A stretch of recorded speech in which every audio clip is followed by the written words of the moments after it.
About probably the beginning of last summer, I found a website called Sled Dog Central, which has a list of mentors, and I emailed pretty much everybody, and there was only a few who replied, and GB was one of them.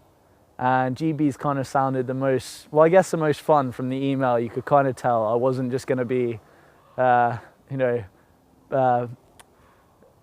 kind of somebody's, just helper. I was actually going to get to do some stuff. And then I read his book, and I decided definitely to do this, and said I'd come out as early as I could, which was early January. And that's kind of how I ran into GB. And then he picked me up in the airport, having had car troubles, which would be a theme, I guess, for the beginning of my trip. And that was it. And that was during the coldest bit. So my first thoughts when I came out of the airport were, well, I kind of thought I may have made a mistake when my nostrils started freezing up and everything, having come from, well, warmer places anyway. So yeah, and that's how I first got in touch with GB. When I first got here, I think it was probably its lowest it was about -30.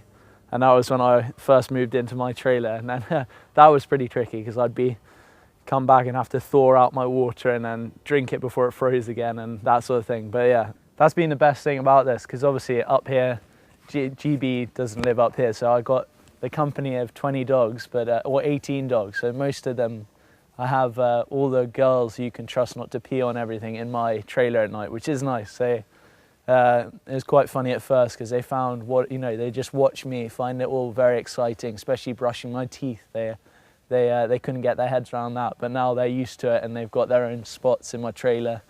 And Tina has her own. Well, Tina pretty much is in there most of the time. So that's nice.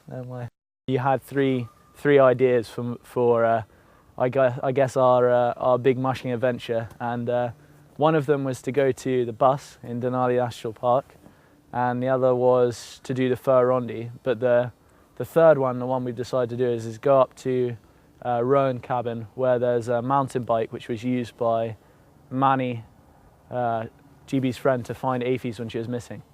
And that when I heard that was definitely what I wanted to do, because it was along the Iditarod Trail. It was and kind of in the Alaska range, and proper wild mountainy kind of good trip, it sounded like. So yeah, we've been doing a fair bit of training now, and the dogs are all in pretty good shape. They're not obviously nowhere near Iditarod standard, but they're pretty strong and fit and ready to go at the moment. So I'm guessing it'll be really hard work, because at the moment we're going to be going with 2 8-dog teams, which isn't I guess isn't ideal. We'd probably have a few more dogs on each team if we had had everything perfect. 60 will be maximum mileage that we'll do each day. There are some longer legs, but we decided to break them up.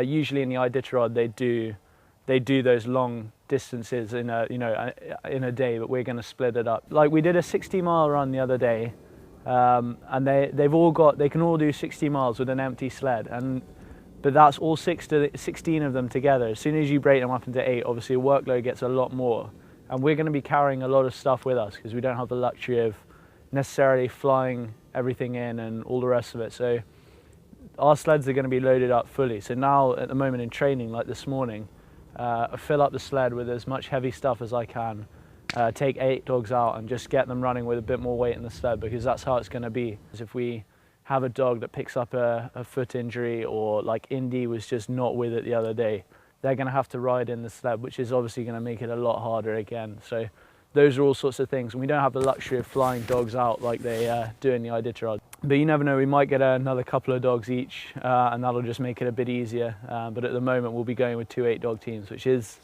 going to be hard work, but they can do it. They're well capable of doing it. And GB said from his past experience that doing a trip like that, which is going to take between, I guess, 6 and 8 days, you're going to get really, really tired going through just not a lot of sleep, leaving at 3 in the morning, and dealing with Ren, the noisiest dog there is, at 3 in the morning is going to get probably a little bit frustrating. So I think it'll be really hard work. We're hoping to be able to get sponsorship and be flown back from McGrath, which is another 150 miles from Rowan. If we can't get that, we'll do a round trip from Rowan and come all the way back again.